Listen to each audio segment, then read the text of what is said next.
बिस्मिल्लाहिर्रहमानिर्रहीम। आज हम चैप्टर 13 के न्यूमेरिकल करने लगे हैं। चैनल नेम है शुएब फ़िज़िक्स 66 और मैं अपने बच्चों को बेहतरीन अंदाज में न्यूमेरिकल समझाऊंगा, जिसमें सबसे पहले आपको दो चीज़ें माइंड में रखनी है। नंबर वन, जब आप न्यूमेरिकल सॉल्व करने लगें तो आपको स्टेटमेंट अच्छे तरीके से पढ़नी है। उसके बाद आपको ये देखना है कि इसमें आपको मालूम क्या करना है, वो चीज़ आपने अपने माइंड में रखनी है।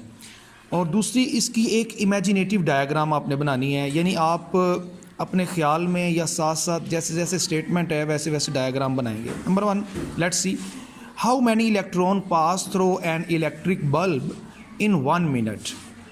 तो आपके माइंड में एक बल्ब आया होगा, ठीक है, यानी एक बल्ब है आपके पास, उसके अंदर से कितने इलेक्ट्रॉन पास करेंगे, वो बल्ब आपके माइंड में एक बना होगा। और हाउ मैनी इलेक्ट्रॉन पास, इसका मतलब ये है कि वो आपसे पूछता है कितने नंबर ऑफ़ इलेक्ट्रॉन आपको चाहिए। 1 minute if 300 milli ampere current passing through the circuit. तो लेट्स सी, हमें मालूम क्या करना है, नंबर ऑफ़ इलेक्ट्रॉन्स। हमारे पास टाइम है 1 मिनट 60 सेकेंड, 1 मिनट में होते हैं। और ये फार्मूला है करंट का। करंट का फार्मूला बेसिकली क्या होता है, करंट बराबर होती है rate of flow of charges. ये जो चार्ज Q है ये ज़्यादा चार्जेस के लिए इस्तेमाल होता है, सिंगल चार्ज के लिए हम स्मॉल q इस्तेमाल करते हैं। तो आप देखें कि यहाँ पर वैल्यू आपके पास आ गई है। हम वैल्यू पुट करेंगे, करंट की वैल्यू 300 मिली एम्पेयर। मिली जो है वो बेसिकली हमारे पास 10⁻³ होता है और 60 सेकंड टाइम की वैल्यू पुट कर दी हमने। इसके बाद आप देखें, मल्टीप्लाई किया 300 को 60 से, हमारे पास 18 कूलम वैल्यू आ गई है। अब ये देखें कि यहाँ 1810⁻³ को हमने 18 कूलम लिख दिया है, तो इट्स मीन दैट कि हमने इसको कूलम में कन्वर्ट किया। चार्ज का यूनिट ही कूलम है और इसको डाइवर्ट किया है। इसको हमने साइंटिफिक नोटेशन में ये लिखा हुआ है, इसको दोबारा हमने सिंपल फॉर्म में लिखा है।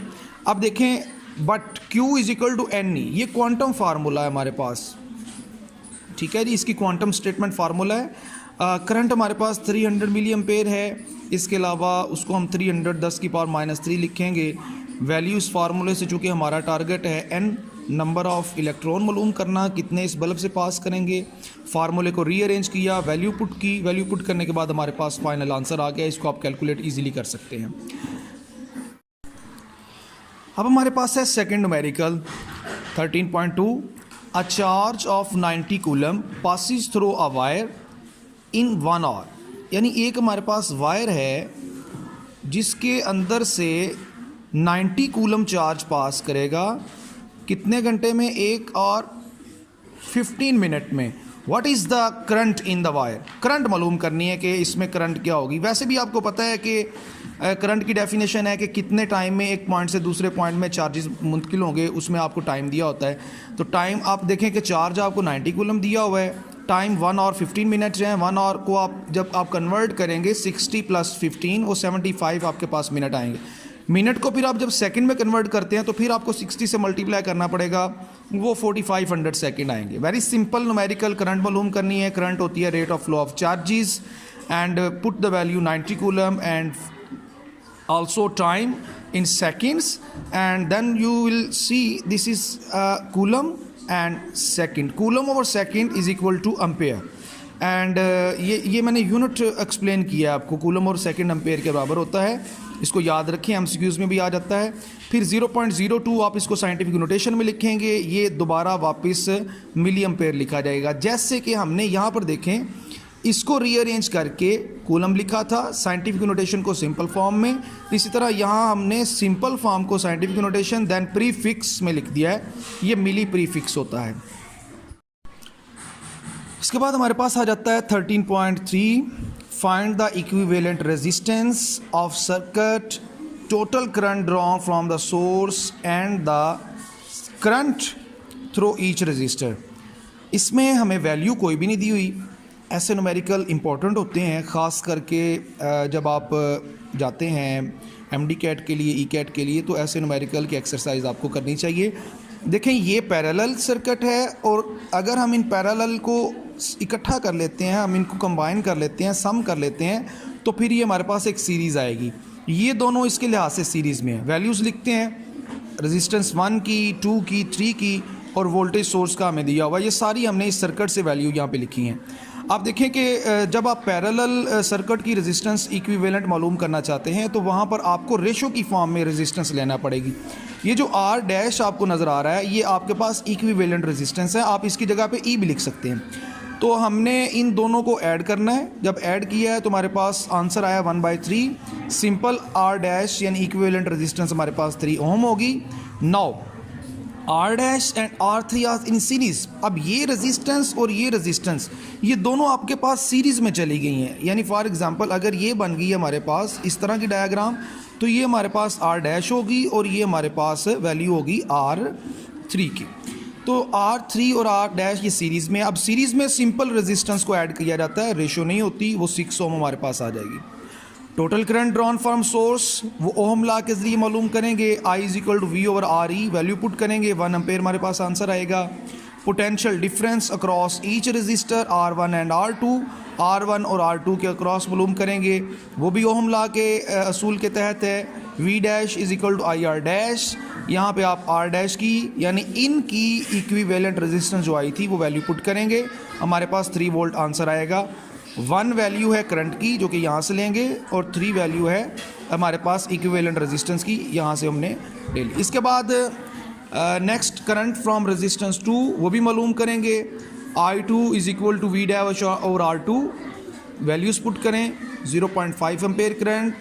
R1 = यहाँ हमने करंट थ्रो रेजिस्टेंस R1 मालूम करनी है जो कि current = V dash over R1। अब वोल्टेज इसमें सेम है, इसमें भी सेम है, इसमें भी सेम है, इसमें भी 0.5 एम्पेयर करंट आएगी। And current through resistance R3 will be add up I1 plus I2। 0.5 plus 0.5 = 1 ampere. आप ज़रा गौर करें, चीज़ें याद रखने को होती हैं। हमेशा सीरीज़ कॉम्बिनेशन में करंट सेम रहती है और पैरेलल कॉम्बिनेशन में वोल्टेज सोर्स सेम रहता है। आप देखें जब आपने इन दोनों की वैल्यूज़ निकाली है तो आपके पास कितनी आई है 1 एम्पेयर। R3 की वैल्यू क्या आई है 1 एम्पेयर। जबकि आप जब इन दोनों को ऐड करते हैं, इन दोनों को ऐड करने के बाद जो फिर करंट की वैल्यू आपके पास आती है वो भी 1 एम्पेयर। बिकॉज ये ऐड अप होने के बाद ये रेजिस्टेंस बनेगी जो कि आपके पास आपने वैल्यू निकाली है, ये दोनों सीरीज़ में होंगी। तो सीरीज़ के केस में 1 एम्पेयर करंट बिल्कुल सेम होगी। और पैरेलल कॉम्बिनेशन में आप देखें कि आपने वोल्टेज की वैल्यू को बिल्कुल सेम रखा हुआ है। Thank you very much. And now 13.4 numerical. A rectangular bar of iron is 2.0 centimeter by 2.0 centimeter. Bar of iron mean आपने एक आयरन बार ले लेनी है जिसको हम लोहा कहते हैं। ये 2 सेंटीमीटर बाय 2 सेंटीमीटर है इसका क्रॉस सेक्शनल एरिया। यानी इसका जो ये वाला साइड आपको नज़र आएगी ना, इस साइड से जो आपको ये नज़र आएगा एक साइड से, वो 2/2 होगा। ठीक है, बार ऑफ आयरन क्या होगी 2/2 आपको नज़र आएगी। ये एक इमेजिनेटिव डायग्राम है जिसको आपको हमेशा याद रखना चाहिए। इसका ये cross sectional area and 40 centimetre long, और ये जो इसकी लंबाई है ये 40 सेंटीमीटर होगी। Calculate its resistance if the resistivity of iron is this. Now cross sectional area will be 2 centimetre 2 centimetre 4 centimetre square. Centi को हम क्या कहते हैं, ये भी प्रीफिक्स है, 10 की पावर -2 होता है। और अगर आप इसका स्क्वायर लेंगे यानी इसका भी स्क्वायर लें इसका भी स्क्वायर लें तो ये 10 की पावर -4 बनेगा। वो वैल्यू लिख दी है metre square, 7 metre square as it is. Length 40 centimetre है, इसको हम जब मीटर में कन्वर्ट करेंगे तो वो 0.4 मीटर हो जाएगा। रेजिस्टेंस मालूम करनी है, आपके पास जो रेजिस्टिविटी है आयरन की वो ये लिखी हुई है, ये गिवन होगी हर दफ़ा। फार्मूला है आपके पास resistance is equal to resistivity length over area. हमेशा रेजिस्टेंस का ताल्लुक लेंथ से है। अगर लेंथ इंक्रीज़ होगी रेजिस्टेंस इंक्रीज़ होगी, लेंथ डिक्रीज़ होगी रेजिस्टेंस डिक्रीज़ होगी। हाँ, अगर क्रॉस सेक्शनल एरिया ज़्यादा है तो रेजिस्टेंस कम, अगर ये कम है तो ये ज़्यादा हो जाएगी। सिंपली वैल्यूज़ पुट करें और कैलकुलेशन करें आंसर।